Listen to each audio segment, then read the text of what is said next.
Go. Okay, we're recording. So now we are really recording. We really are. So welcome back to Authentic Selves with me and Mike.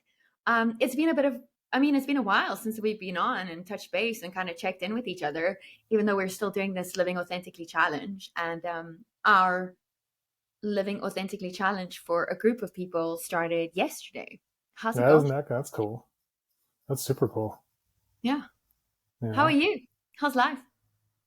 it's life. Just trying to. It's like working through life, like working through this challenge. And dig in each day. Right. I think when did we start the challenge? I mean, we've been doing this over more than 21 days for sure. I think we started at the beginning of April, so it's maybe been a month that we've been doing this. Mm-hmm. Yeah. And Well, I think that's okay, right? Do you? I mean, what do you think? Because I think I know we've talked about this a couple of times, but I think it's okay. I mean, it's a 21-day challenge, and like, yeah, try to bust through this thing in 21 days. But I know for me, like sometimes it's taken a day or two to like really think through that day, yeah, or write something and come back to it the next day and be like, okay, let me reread this, and because this is this right, and is there anything else I want to add, and just kind of process it a little bit, absolutely. reflect on What, it, I guess. what's the biggest shift that's happened for you so far? I think the To push. biggest shift that's happened with me so far is like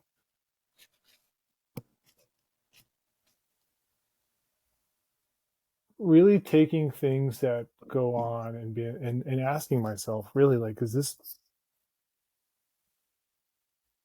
something that I need right now? Does it match my needs for right now? Is it what I need right now? Is it um does it match kind of like my value structure, where my needs are right now? It's really made me take a deep dive into where I sit right now in terms of stability. Well, one, defining what that means, trying to define what that means is stability, and where do I sit in terms of that's a big one for me. And it's one of the things that kind of resurfaced over and over and over again was this idea of stability. Kind of made me think about how do I quantify that, and then if I can quantify it, where do I sit now relative to that? How far am I away? Which kind of creates some level of panic at points. Because you're like, whoa, maybe I'm not as close as I thought I was. And what do I need to do to get on track? Right. And then the other cool thing about that is like you ask yourself, what do you need to do to get on track? So there are these questions that start to come up. And now you have something to measure against, right? Okay, does this solution match my values? Right? Or am I just grasping at things out of Yeah. desperation? Oh, Or am I now making decisions that match my value structure? and that is authenticity. There you go. So I we're love on that. our way. Like I'm on my way. It's a work in progress for sure. It's a work in progress for sure. I mean, I can't even begin to comprehend how much has changed over the last 30 days. I mean, all Like around, right? when I actually, I mean, some shit went down that I'm not going to talk about, but um, over the weekend I went back to the first episode that we recorded, where I was like, oh my god, I'm going to set my life on fire for the experience of being alive, and the universe was listening because it 100% decided that that is exactly what was going to happen, and it was going to be super uncomfortable and shoot me into a space that is so unfamiliar and that challenges everything that I thought was my security and my stability and my sense of safety. And I'm sitting without that right now, like very little stability, very little security, very little sense of safety, but I've never felt more free. It's funny because the thing that jumped into my head as you're talking about this, I'm like, yeah, but you're 100% free, which is a theme that popped up quite a bit over our recordings, is this idea of freedom. Yeah, totally.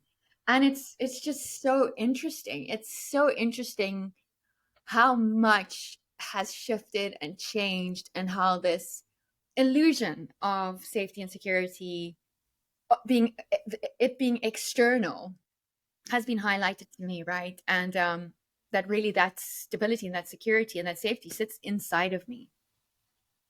Yeah, And as long as I am in an authentic place, everything's going to be okay. yeah, yeah. It's As getting long as I there. do the right thing. Yeah, Um, yeah. So, so it's been. it's a I mean, it's ride. a shit show, but Well, yeah, I feel like that's what happens. You know, is I mean, there's so many analogies, right? But sometimes things need to burn down a bit for other things to grow. absolutely, absolutely. And it's. I mean, not to like get all spiritual and stuff here, but I do believe in something greater out there, you know, or the universe or whatever people want to call it. To me, it's the universe, and that um, as soon as I start aligning with myself in this powerful, authentic way, then things start happening. And I don't always know the best way, although I will push and control and fight. But once I let go, the things that happen, they are quite beautiful and way better than I could ever have imagined or expected. Yeah, And that's what's happening through this challenge for me in a big way. yeah, yeah. No, that's awesome. Awesome. Anyway, so I think last time we left off on day 12, right? Yeah, I think And we day did 11, well, if didn't do 12. okay, so day 12 starts with a quote that says, "It takes courage to grow up and become who you really are." Hmm. And that's E. Cummings. Do you want to start off here? With courage. Yeah. So the Yeah. what it's so let's look at this because then the prompt was, um, sorry, take some time to reflect on a time when you had to summon the courage to be yourself. Maybe it was a moment when you had to stand up for your beliefs or values, even if it meant going against the norm. Or perhaps it was a time when you had to make a difficult decision that aligned with your true self, even if it was unpopular or challenging. And I do have one. I mean, there are probably a million, right? Not a million, but there's probably a lot of times in your life where you had to do that. But I do have one that was interesting because this question goes on to say, sorry, and then I'll talk about it. But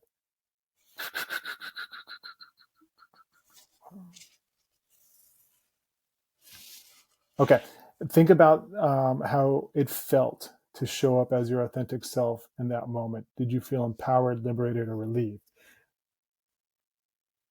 I do have one that stands out because it was a life changing decision.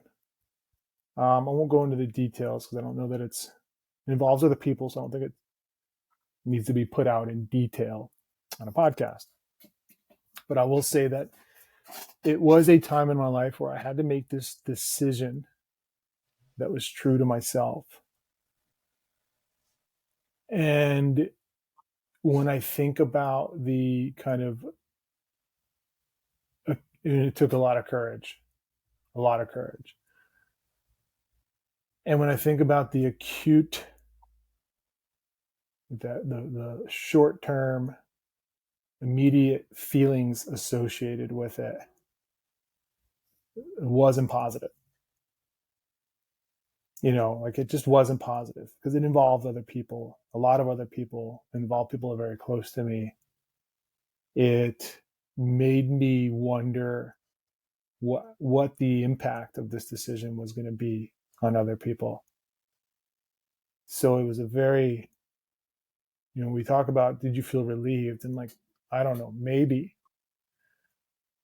but not enough to outweigh the negative feelings that were associated with it. And which is interesting, right? Because I talk about this in another day, but maybe that's the problem too, is like this, we have to always qualify something as negative or positive, not just the experience in itself. Because it was a negative or positive. It was just something that I had to do. Right. And those feelings and perceptions of the event itself changed over time. So I'd say this idea of like, hey, was it something that, you felt empowered with or liberated with? Like maybe over time there was some of that. But regardless of all of that, positive or negative experience, the experience was something that I felt like I had to do. Right. So so I don't, it's hard to kind of figure out where I'm going with it, because we just so badly want to qualify something as right or wrong, good or bad. And I have to just think like sometimes it just is. Like it just is. It's just something that I had to do. You know, for me, and I think if it's for me, then if it's something that was true to me, then it was probably the right thing to do, right? If we had to qualify it that way. But regardless of that, it was like, it was just, it was something I had to do. And um, it really made me think about it though, because we can't help but just try to have like the good versus evil, the right versus wrong, the positive versus negative with everything Everything we do. is. Everything we do goes, and it's like, well, I don't know, I don't know. I don't know if it was positive or negative. Like, I don't know. I just know that I felt like it's what I needed to do. I love that. I've had times like that in my life as well, you know? I mean, if I think about leaving my husband, and we were just bad for each other, you know? I mean, whatever happened there, like we're such good friends now, but in a relationship, we were a disaster. Yeah. And but the courage to walk away from that was really freaking hard. And I, it's neither good or bad. I mean, I think it's worked out for the best. But courage is definitely one of the things that I have a lot of, actually. I am one of the most courageous people I know. Yeah. Honestly, no, I mean, and I'm not like sounding egotistical or anything, but courage is No, something you I shouldn't got. Like, worry about that's I'm like, huh? isn't it interesting that, and I do the same thing, and maybe we've talked about this too, but like we get so concerned with like giving ourselves some amount of praise and stuff. Like it Totally. might sound so egotistical, like, no, it's okay. It's okay to like think you're courageous or know you're courageous, not even think, Totally. Yeah, I have no problem with courage. I do difficult things all the time. I think courage for me is harder when it's the everyday little things where I need to stand up for myself and I need to put myself first. And I don't mean in a self-centered way. I just mean in like a self-loving, self-care way, like real, authentic courage to be who I am and do what I need to do and not worry that I'm going to disappoint the people around me. hmm. How do you think people can become more courageous? How do you become more courageous? What helps with courage? When I thought about that, like to me, well, let me hear yours. What do you think? The big thing was this value exercise. Like, does this align with my values? Yes or no? No. I'm going to change it, and I'm Yeah. not going to think about it, and I'm not going to, you know what I mean? And here's the big thing. Okay, I don't ever want to harm somebody else. Like, I don't ever want to, and I will always disappoint people, but I don't want to harm them, Yeah. right? Yeah.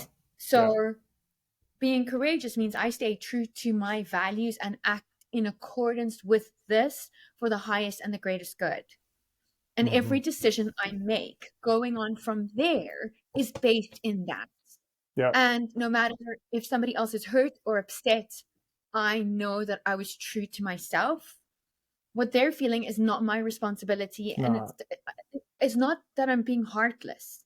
It just means that I'm being true to myself Yeah. in the best way possible. Well, yeah, because there's a difference in like deliberately going out to hurt somebody and then it just Yes. being a result of you doing what's best for you, right? And it's like, Yeah.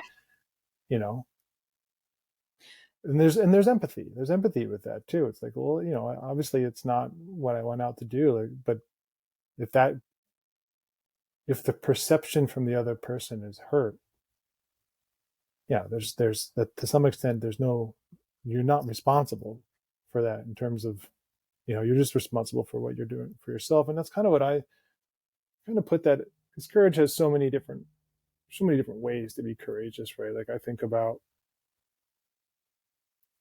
I spent years of my life speaking in front of pretty large groups of people, maybe not massive groups of people, 50, 60, 40 people at a time every weekend. Yeah. And only years before that, I would drop out of college classes that required me to do public speaking because I was terrified.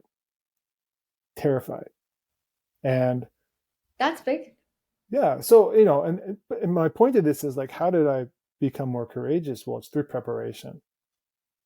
So you think about even something like what we're doing now, like how do you be more courageous in standing up for yourself? Well, this work, this preparation, like if you understand your values, you understand your beliefs, and you have a better understanding of yourself and your boundaries and all those things.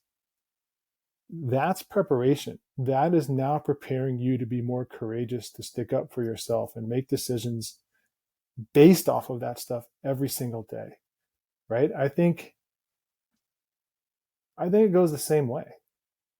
You're preparing for a presentation, that you're terrified for. Like the more you prepare, the more courageous you're gonna be, the better you're gonna do at it, right? The better you're gonna feel about stepping on that stage and standing in front of people and giving that information.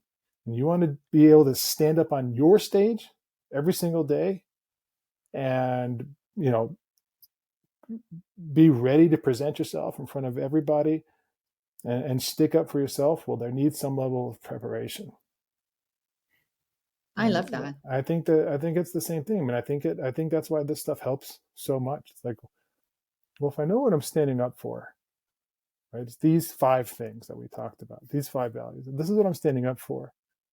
Then I know that this is what I want out of my life. Well, then I'm now better prepared to be courageous to really stand up for those things. I don't know. I think there's definitely I some love kind that. of relationship there. No, it's great. I mean, in always coming back to the 12 steps, because obviously that's the thing that I love most. Um, courage isn't the absence of fear. It's feeling Mm, fear but doing it anyway. That's courage. And so it's yeah. not that you face a situation that you're petrified of, or courage doesn't mean that there's no fear. It means that there is probably a ton of fear, but you're No, going to do absence of it. fear is like you're a maniac. You're destructive. It's like self-destructive. When you don't have any fear, like you're not going to make it that far in life. Sorry, You but know? yeah, totally. Absolutely. And then Brené Brown also says you can choose courage or you can choose comfort, but you cannot choose both. Mm, And that's it, right? I mean, the comfort of staying where you are, staying stuck, not living according to your values, like that comfort, that saying shit stinks, but it's warm because we stay so stuck in the same places that we just know because it's familiar.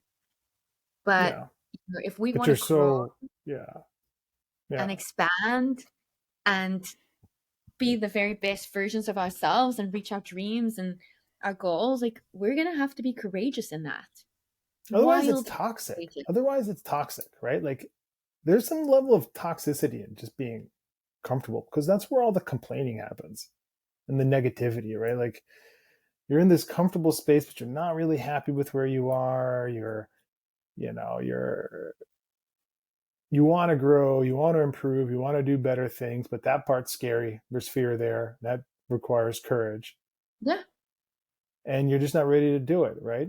Maybe you haven't put in the preparation, you're not ready to do it. So you sit there and you just complain and it just festers and gets worse. Like It's it's the stuff. worst.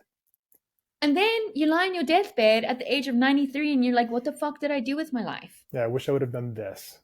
Because I chose to play small. Yeah, it's interesting. I don't want to choose to play small anymore. Super interesting. Yeah. I'm too tall anyway to do that. I was actually thinking I'm average height, but not small. we're the same height. Anyway, no, I think you're a bit taller than me. But this morning I was like, I was walking out the gate and I was like, I am so tall. And I always like, yeah, just some random information. And I always like slouched, like be like shorter so that other people don't feel too short next to me. And I was like, fuck. Like this is such a theme throughout my life. Like what the heck? Like I'm gonna stand up and own the space because that's what I'm here to do is own the space that I have. You watch Ted Lasso? No. You Is should he also watch. tall? No, no, no. But the owner of the soccer football team that he coaches in season one, she's tall, really strong woman, and I'm trying to remember how she talks about it, but I guess like there was something about owning the room and like her fear of that, and she would like go into the bathroom or something and stare in the mirror and just get like as tall and as big as she could get, and then go into the room and be like, no, like I am tall, I'm a presence, like I'm gonna go in here and I'm gonna own this fucking place. And it was like that was like that little cue, like physical cue of going in there and just being like, Wah! That would get her to go in there and just own the room. And I was like, oh, that's cool, yeah, fuck it. Except like, and it's interesting, I was about to say accept it, and this comes up a lot. A couple years ago, I really started looking at this behavior change theory called ACT, and it was acceptance commitment therapy, or is it therapy or theory? But Yeah, I heard of it. yeah, yeah. And essentially it's like, well, let's no longer just like, it kind of goes into what we were just saying, like, right, I don't want to constantly qualify something as good or bad or whatever it is. Like, let's just accept it is what it is, and then commit to creating a plan to move forward, or if it is something you don't want to do, change it, right? um And that takes courage. and that takes courage. And it was interesting. I know we're kind of skipping around days, but let me find out what day this was. I don't think it's Well, day. well, the next one's vulnerability. Are you there? Yeah, it wasn't vulnerability. I think it was the following. uh Self-compassion.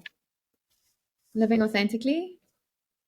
Okay, so I was day 15, where I was just about to jump to day 15, but let's go to. We can. Well, it's just interesting because when we look at this day, right? Today we'll focus on practice of self-compassion. Being authentic also means being kind to ourselves, especially in moments of self-doubt or struggle. Self-compassion involves treating ourselves with the same warmth, kindness, and understanding that we would offer a dear friend. And how do you typically react when you make a mistake or face a challenge? And so first off, like if we're going into this one, like when I make a mistake, like I'm the overthinking ruminator type of person. Like I'll just play out the mistake over and over again, and then just keep thinking about how other people are perceiving this mistake. You wake up in the middle of the night? I'll wake up in the middle of the night, but here's the and all day, all day. But the other part of that is like, so it used to drive me crazy that Yeah. that's how I was, and I need to change it. Like and everyone will tell you like, here's some things you can do to change it. And then I got to the point where I said, that's just how I do it, and I know that I do that for a certain amount of time, and then it completely disappears.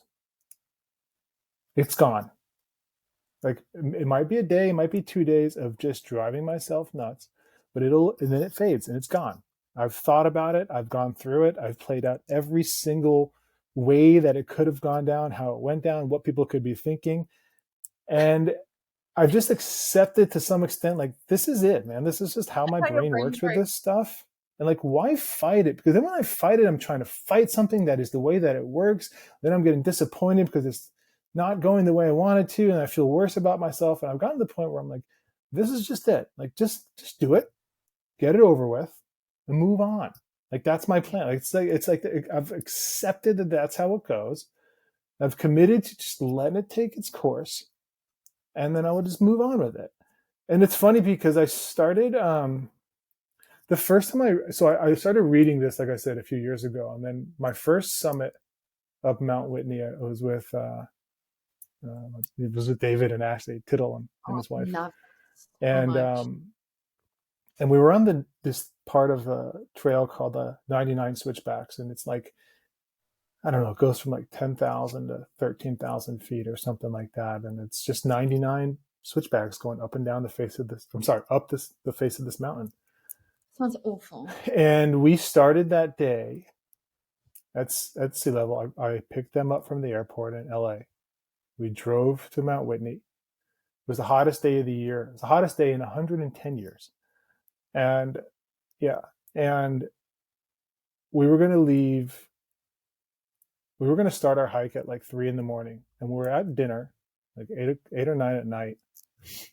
And we heard them talking about how it was going to be the hottest day in 110 years.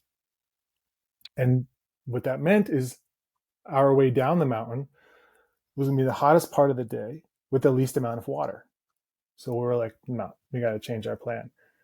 So we're like, well, we just need to start as early as we can. We need to be at the checkpoint at midnight, because you can only start past this one point with your permit after midnight, but you can get to that point before midnight.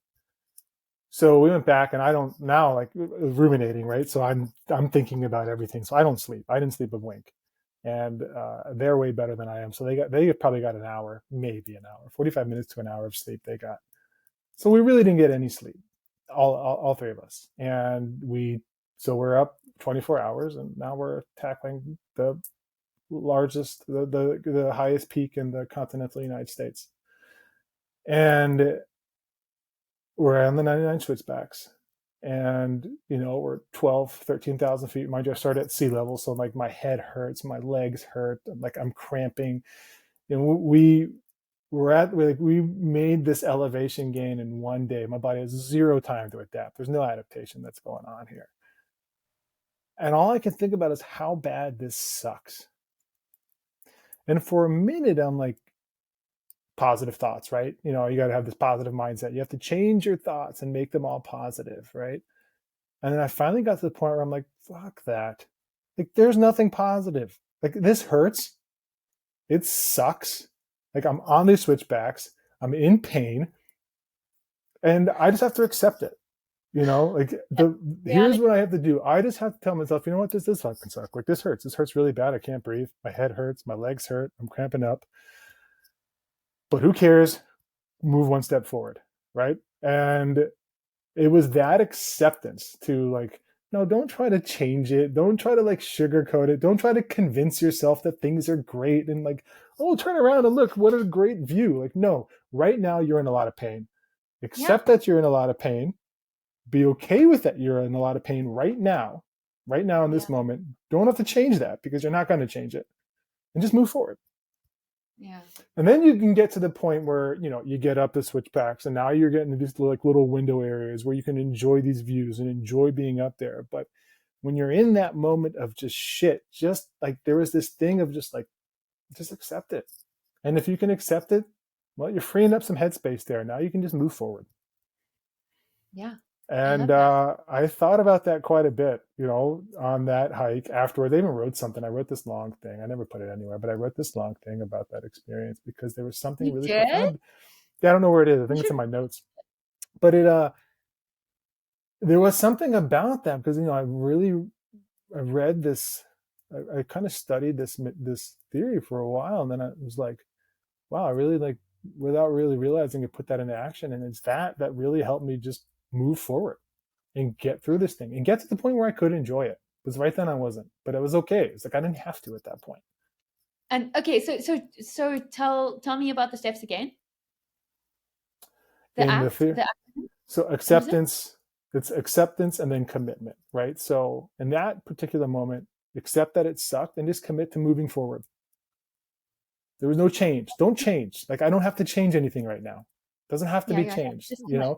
like, yeah, just accept that it sucks and like commit to a path forward. Like, you don't have to, everything doesn't have to change right this moment. And I think that's like, like you can think about many points in life where it's like, you know what, things really suck right now. And I'm not going to make any like massive, profound changes right in this moment. So just like, you know, trying to put all this energy into thinking through this and like changing things right now may not make sense. Maybe it's more, let's accept where I am right now and then create a plan and commit to a plan to move forward. And let's put my energy into that plan. I love that. You know what? It also that helps to me. It seems that it would help me take responsibility for the things I can control and let go of the stuff that I cannot control. Like you And that's cannot control that's right. the elevation or the lack of water or anything at that moment. The only thing you have control over is your attitude, That's right. the acceptance of it, however shitty it is or hard it is, and then committing to seeing it through and whatever that Yep. means. Yep. I mean, that's it. I love It is something. It's like, I don't know. The theory just really made a lot of sense to me. Uh, and now I can see it being applied. And that was the other point. This is I started going through these other days. So say like day 15 and all of a sudden like this idea of acceptance, like acceptance and then coming yeah. up with a solution, acceptance and then coming up with like a path has something that is all of a sudden started to, okay, my point to all this too is as I know it's this long, but as I was going through all this idea of it actually changed my answers just a little bit because they were all like based off of act, but I didn't really put I didn't put it into my answers yet, right? But in one way or another, that's what I was describing through multiple questions and prompts here. So I was like, oh man, like here it is again. Like all of a sudden this thing is like popped back up. And then it reminded me of Mount Whitney. And then I put Mount Whitney into one of my answers, like this idea of it. But yeah, I mean, I think it's like, you know, doesn't have to be good or bad. It can just be accepting it as it is and committing As to it is. moving forward and getting on the path that you want to be on. I think we will get rid of so much suffering if we approach life and things that happen to us in that way. This is not good or bad. It just is. Just is, yeah. This is just how it is. Um, well, for me, for day 15, it was all about shame. I mean, I'm the queen of shaming myself for sure. I could give lessons in how to shame yourself. I If could anybody wants to know. like literally probably yeah. It's probably the thing I do most. But the last one was, and I know you didn't do this, but it was a letter to your younger self. And I had actually written, it's okay. I had actually written at the beginning of the year, I had, or no, actually like last year sometime, I got asked to do a talk to a group of teenage girls. Hmm. And I was asked to, yeah, to talk about my experience of having an eating disorder and being in the modeling industry and my like incredibly low self-worth and just hatred of myself and my body and everything. And Wow. um, for that, Powerful I talk. decided that the what? That's a powerful talk. Like that's, Yeah, it was cool. yeah, It that's was it was awesome. it was they were so cute. I mean, it was this group of 13-year-old girls and the questions that they asked afterwards was so Was it they part just of a blew my mind. school or a group or like what? It's kind of like a charity league Hmm. thing, which I don't Cool. understand. It's a thing that you guys do in the United States. Hmm. I don't know. But anyway, part of this talk, I decided that I was gonna write 10 things I wish I knew when I was younger to myself. And when these questions came up, I was like, oh my God, I wrote this. I went back to it and it was so interesting because this is what I wrote. Obviously, I'm gonna read it to you. So the whole thing was entitled "We Are So Beautiful," right? Because I think that so many of us struggle with that, especially young girls and young women, and just Yeah, for with sure. society, with social media and everything. It's hard to It's harder now. remember Yeah. that who we are is enough. Yeah. And so 10 things I wish I knew when I was younger. Listen to this. Number one, be authentic. There is no one quite like you. True beauty comes from within. It starts with the way you think about yourself and the world. Your thoughts become your reality, so choose them wisely. Number two, the most important relationship you will have is with yourself. Never compromise that for anyone. Don't abandon your hopes, dreams, and passions for anyone, especially not a romantic relationship. Number three, anxiety is the internal compass guiding you towards what is right and wrong. Listen to yourself. Your intuition never lies. Number Mm. four, there's no institution greater than the family, whether they are blood relatives or friends that have become like family.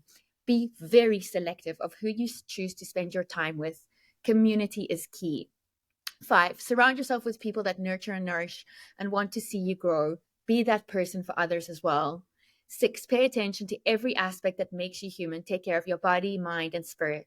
Self discipline is key. Nourish yourself with healthy food and make exercise a priority. Seven, don't shrink back and make yourself small for anyone. Take opportunities, say yes to invitations, and live life fully. Number eight, the only person you need permission from is yourself. Number nine, you are worth so much more than you give yourself credit for. Number 10, dance like nobody's watching, sing like nobody's listening, and love like it's never going to hurt. Choose to fully experience every moment of this life, the good and the bad, with an open heart. I mean, you essentially like went through these exercises in that letter. That like that's Isn't pretty it interesting. crazy though? Yeah. And I wrote it like, I mean, obviously, everything that we do and we teach and we talk about is based on our personal experience. Mm. And it's just interesting to see these themes kind of repeating themselves over and over again in Yeah, and they then do. seeing how Yeah. I'm actually moving and cementing them in my life. You know, it's not just me talking it, it's actually happening. Well, that's what I was going to say. Is like, well, these themes, yeah, they do pop up over and over again for a reason. It's like, well, maybe we should pay closer attention to them and put a little bit of time and focus on them, right? Because they mean they're obviously meaningful. Otherwise, you Yeah. wouldn't talk about them over and over, right? You know, Yeah. you, me, the royal you, everyone else out there. Like, you're going to notice in these 21 days that there are things that just tend to show up more than others, and key into that, and figure out why. Microscope to that. Yeah, for sure. Yeah, it's interesting. Um, So there, what do we yeah? I mean, there's more, right? There's more to. What else do There's we more and have? more. The day 15 had a few. How does your self-talk impact your self-esteem and self-worth? Think of a time when you showed kindness and compassion to a friend who was struggling. How can you apply that same level of compassion to yourself? All right, so Wait, self, here's the one thing here. What yeah. are the three things you appreciate about yourself? Did you just write three words? I gave a little definition or a little information for each one. I You're did. growing as a human. I did. I did. I didn't. I wasn't so robotic with it, but I didn't give a lot. So, but it's small steps, baby steps. Okay, tell me, tell me. No, I love it. So I do. I think so. Okay, one of them is I do feel that I'm resilient. I feel like in life there I have been provided or experienced, maybe I should say, quite a few adverse events, and I think I've done pretty well in not letting those things completely ruin me. And I do think they have the potential. Um, so I think for me, I think about that and I'm like, well, I can take this forward into daily life, right? And look at those daily problems really for what they are. And it's kind of like that acceptance commitment, right? Like I look at these things daily and just have some level of acceptance. Don't let them ruin my day. And just come up with a plan to improve. You know, I mean, and that's what I did when these major events happened. And it's worked to some extent, right? Like, you can always do better, but I think I can carry that stuff forward in a day to day and not have to only do that when massive things happen. Um, uh, I've had this, caring is the other one, and I've had this goal to help others in one way or another for a long time. Like since well, I mean that's why I went to school originally. My first the reason why I went to get a bachelor's in exercise physiology originally was because I wanted to work in cardiac rehab and work with people who had heart attacks to get them back on Wow. yeah. So then, I got into CrossFit, and then I wanted to do research, and then um, get my master's in public health because I wanted to try to figure out ways to make differences on a broader level. So I spent so many years, which was great, and I enjoyed every minute of it, but working with either one person at a time or small groups and trying to improve their lives. And then the public health degree was something I was trying to do to make a broader impact. So caring, but I think taking that forward, it's like, well, you know, I think providing the same level of care for myself as I want to do for others would be good. And then I think the other one that was interesting is being capable. Like I think You're I've, so much more than just capable. But anyway, let me hear you but out. what I mean by that is like, well, yeah, but giving myself credit for capability, right? So I have done some pretty cool things in competition and fitness and all that stuff that have proven to some extent that I am capable.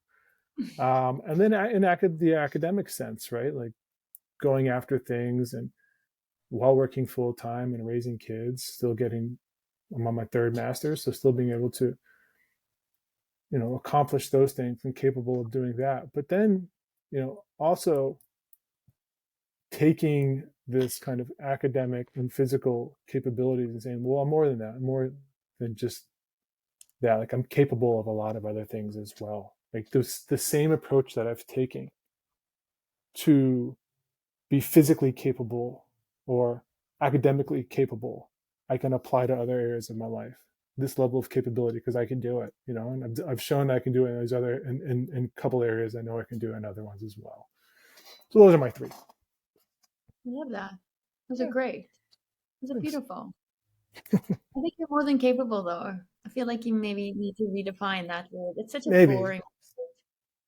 Yeah, we'll figure out a better word for it. It's the first one that popped in, and I Well, didn't you know try. what I I mean? tried not to overthink it. Well, I always want to make everything sparkly, you know? I know, and That's my, mine's like, what's funny is I might have said this, but my entire academic career from being a child, like I was always told I didn't write well at all. And what? until I got into my master's, my initial master's and my exercise physiology master's, and where I wrote a bunch of manuscripts and more scientific writing. And I excelled. Like they loved it because it was so dry and to the point. Was is exactly what you're supposed to do for scientific writing. Is like you don't need to fluff everything up. People just need to know what you're doing, how you're doing it, how they can replicate it, and that's what they need to know. You don't have to fluff everything up, right? So I was like writing manuscripts all the time because I was great at it. Great. I It's like love that. I've figured out like how I could be a good writer. Just write about science. You are really, really good at that, though. That's where we are very different. I find it so boring. Every day, my youngest son, gets out of the car at school, and I'm like, and he hates this so much. I'm like, Luke, remember what you have to do today? And he's like, don't say it. Don't say it. Don't say it, mom. Do not say it. And I'm like, just as he's about to close the door, because I'm scared he's going to get so pissed off at me. I'm like, remember to sparkle. I Don't just say read. it. At least you're not yelling it out the window as he's walking into like the group of kids. We You should sometimes though. do. You I should. do. Yeah. It builds character, I think. Every kid should be embarrassed by their parents. Like that's I know. the job of a parent. 100%. We My all going through it. Like it's part of the process. Absolutely, absolutely. Wait, what were we on? What question? The What are the three things we like? things. Yeah. Oh, I'll tell you what mine is. Yeah. I want to hear. Obviously, mine had nothing to do with work or earning money whatsoever. It was nothing related to that. Mine was my sense of fun and adventure. So remain curious about myself and life. My love for dance anytime, anywhere to shift the energy. And I promise you, I've been to 2 festivals over the last 2 weekends, Going to say, you've been and I dancing like crazy. just danced. And I found people to dance with me who danced the same kind of dancing, and it was fucking amazing. Like I had the best You time have a in my life. style. You have a style. You have a dancing style. I have a dancing style. You have a dancing style as well, by the way. It's like, You're actually a really good dancer. I watched you dance. thank you. We can have a dance off one day. All right. And then my love for others and the ability to see the beauty in anyone I connect with, on a deep and meaningful way. I make a point of making others feel seen and special. That is so important to me.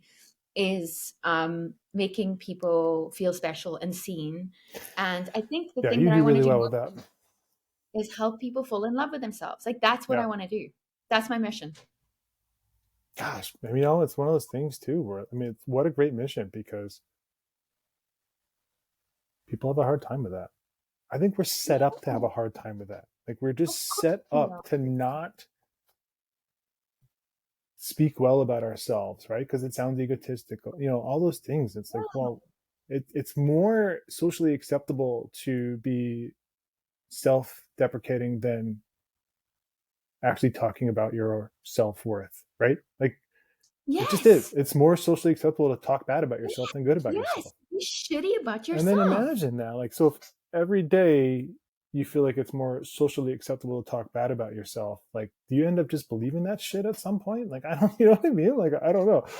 100%. That's exactly it. Like, and being in this culture of comparing and, just like always falling short, right? So I look at the images on social media and I look at what people are achieving, and I'm like, I'm not there. I'm never going to be there. Like, I don't. Oh, I actually don't feel like this, but I'm talking about what it must feel like Totally. to do that. But I think this living authentically challenge is about making people fall in love with Yeah, themselves. 100%. Yeah, I agree.